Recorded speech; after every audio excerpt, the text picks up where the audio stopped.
Morning student, তোমরা যারা এবার উচ্চ মাধ্যমিক পরীক্ষা দিতে চলেছ তাদের জন্য এই ভিডিওটি গুরুত্বপূর্ণ হতে চলেছে। মেনলি দেখো, আমরা আগের ভিডিওটাতেও বলে দিয়েছি আমরা মেনলি কলেজটা পড়াই, তো তারপরেও আমরা প্রতি বৎসরই হায়ার সেকেন্ডারি সাজেশনগুলো দিয়ে থাকি এবং কলেজের যে আমরা সাজেশনগুলো দিই সেগুলো অবশ্যই আমাদের 100% কমন আসে। পাশাপাশি উচ্চ মাধ্যমিকের আমরা যে সাজেশনগুলো দিই সেখান থেকেও তোমাদের কমন পড়ে যায়। এখানে আমাদের বিভিন্ন বিষয়ে যে শিক্ষকরা রয়েছে সকলে মিলে আমরা এই সাজেশনগুলো তৈরি করি। আশা করি তোমাদের কমন অবশ্যই পড়বে, তোমরা এই সাজেশনগুলো ফলো করে যাও। তোমরা যে যেখানে টিউশন পড়ছো, যেখান থেকে সাজেশনগুলো পেয়েছো, তোমরা সেই সাজেশনগুলো তো অবশ্যই দেখবে, সাথে এই প্রশ্নগুলো অবশ্যই তোমরা দেখে যাবে। তাহলে দেখো, তোমাদের ইতিহাসের যে 8টি অধ্যায় রয়েছে, প্রথম 4টি অধ্যায় থেকে 4টি প্রশ্ন থাকছে, সেখান থেকে তোমাদের 2টো অ্যান্সার করতে হয় এবং বাকি 4টা থেকে 2টো অ্যান্সার করতে হয় এবং ক এবং খ বিভাগ থেকে আরও একটি অ্যান্সার করতে হয়। তো সেখানে প্রথম অধ্যায় যেটা রয়েছে, প্রথম অধ্যায় থেকে তোমাদের 2টি প্রশ্ন বলছি আমি শুধু, এবং আশা করছি এই 2টি প্রশ্নের মধ্যে তোমরা 100% একটি প্রশ্ন এবার পাবেই, 100% বলছি এটি। যে প্রথম প্রশ্ন হচ্ছে, জাদুঘর বলতে কি বোঝায়, বা অতীত পুনর্গঠনে জাদুঘরের ভূমিকা আলোচনা করুন। অথবা প্রশ্নটা এইভাবে ঘুরিয়ে আসতে পারে, জাদুঘর বলতে কি বোঝায়, আধুনিক ইতিহাস রচনায় জাদুঘরের গুরুত্ব। অর্থাৎ প্রশ্নটি এতেই দাঁড়াচ্ছে যে তোমরা জাদুঘর কাকে বলে এবং জাদুঘরের গুরুত্ব। এই প্রশ্নটা যদি পড়ে যাও তোমরা, ভেরি ভেরি ইম্পর্টেন্ট প্রশ্ন।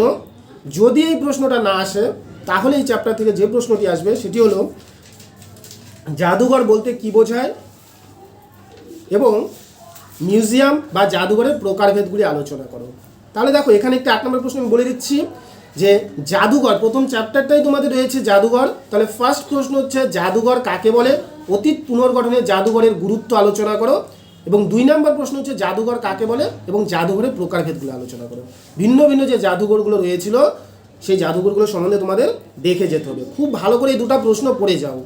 এরপরে দ্বিতীয় অধ্যায় তোমাদের যেটা রয়েছে, দ্বিতীয় অধ্যায় থেকে এখান থেকে একটি প্রশ্ন মোস্ট ইম্পর্টেন্ট, বা বলতে পারো প্রশ্ন খুললে এই প্রশ্নটি তোমাদের থাকবে। সেটি হচ্ছে, ঔপনিবেশিক এবং সাম্রাজ্যবাদ বিষয়ে হবসন ও লেনিনের তত্ত্ব আলোচনা করো। প্রশ্নটি পরীক্ষা খুললেই তোমরা দেখতে পারবে। কি বললাম প্রশ্নটি? ঔপনিবেশিক এবং সাম্রাজ্যবাদ বিষয়ে হবসন ও লেনিনের তত্ত্ব আলোচনা করো, এই প্রশ্নটা দেখবে। এবং দ্বিতীয় অধ্যায় থেকে আরেকটি প্রশ্ন বলে দিচ্ছি, সাম্রাজ্যবাদ কাকে বলে এবং সাম্রাজ্যবাদ উদ্ভবের কারণগুলি আলোচনা করো। তাহলে প্রথম অধ্যায় থেকে আমি বললাম 2টো প্রশ্ন এবং বললাম একটি প্রশ্ন অবশ্যই আসবে।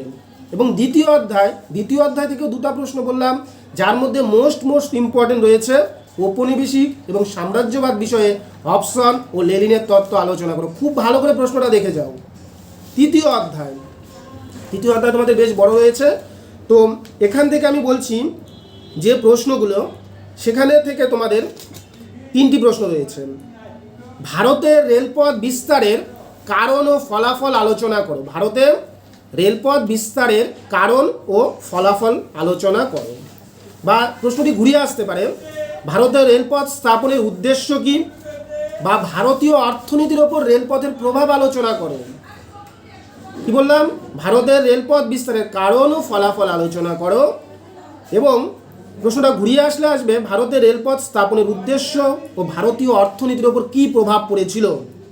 এবং এখান থেকে আরও একটি প্রশ্ন দেখবেন, অবশিল্পায়ন কাকে বলে এবং অবশিল্পায়নের ফলাফল আলোচনা করো ভারতীয় জনজীবনের উপর। তাহলে 3 নম্বর চ্যাপ্টার থেকেও আমি 2টি প্রশ্ন বললাম, একটি প্রশ্ন আমি এক্সট্রা বলছি। এই প্রশ্নগুলো কমপ্লিট হওয়ার পর তোমরা এই প্রশ্নটা দেখে যাবে। ভারতবর্ষে ব্রিটিশ আমলে বিভিন্ন ধরনের ভূমি রাজস্ব বন্দোবস্ত চিরস্থায়ী, সেখান থেকে দেখবে রাউতারি, মহলারি, বিভিন্ন ধরনের যে ভূমির বন্দোবস্তগুলো রয়েছিল দেখে যাবে। তাহলে ফার্স্ট অধ্যায় থেকে বললাম 2টি প্রশ্ন, একটি আসবেই। দ্বিতীয় অধ্যায় থেকেও বললাম 2টি প্রশ্ন, হবসন ও লেনিন মোস্ট ইম্পর্টেন্ট। এবং 3 নম্বর চ্যাপ্টার থেকে 2টা প্রশ্ন বললাম, একটি প্রশ্ন আমি এক্সট্রা বললাম।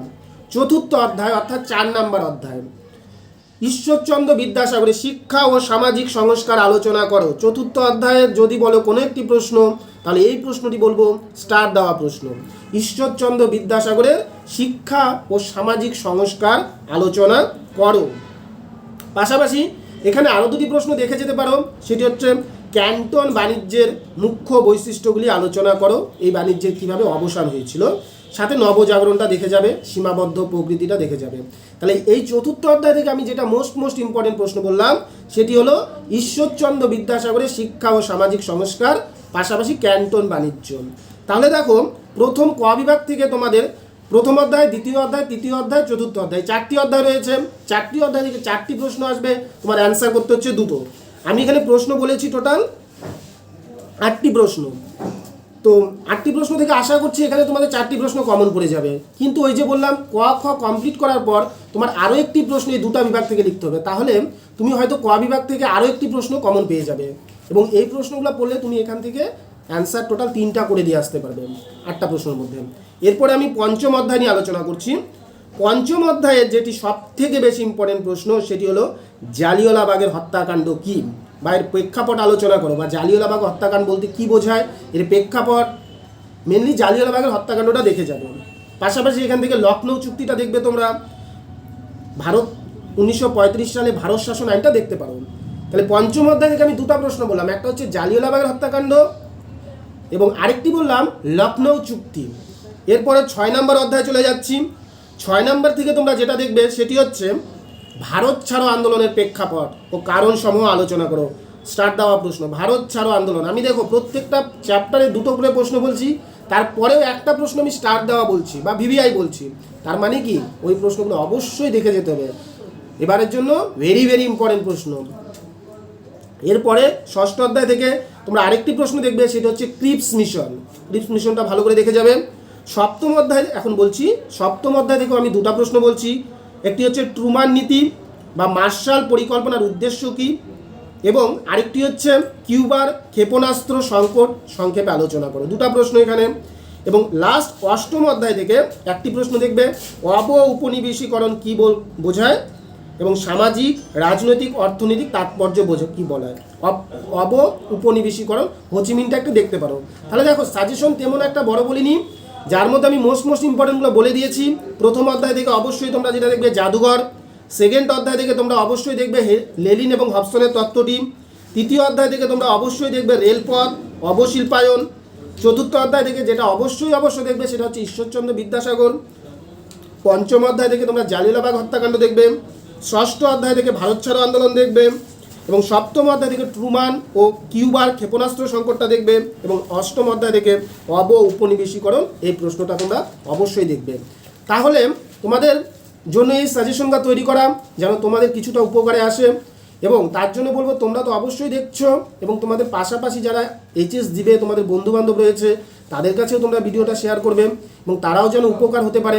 যদি তোমাদের ভালো লাগে অবশ্যই ভিডিওটি শেয়ার বা সাবস্ক্রাইব করবে যদি তোমাদের ভালো লাগে, এবং তোমাদের যদি উপকার আসে সেটাই আমরা চেষ্টা করছি। এবং বাকি সাবজেক্টের সাজেশনও আমরা আজকের মধ্যে তোমাদের গ্রুপে দিয়ে দিব। তোমরা এই সাজেশনগুলো বারবার করে বলছি কিছুটা ফলো করে দাও, প্রশ্নগুলো দেখে যাও। কারো যদি উত্তরের প্রয়োজন হয় যে স্যার আমাদের এই উত্তরটা নেই, তোমরা কমেন্ট করো, আমরা চেষ্টা করব সেই উত্তরগুলো দেওয়ারও, যদি কারো কোনো প্রশ্নের উত্তরের প্রয়োজন হয়। সবাইকে অসংখ্য ধন্যবাদ, আমাদের সাথে অবশ্যই যুক্ত থাকো।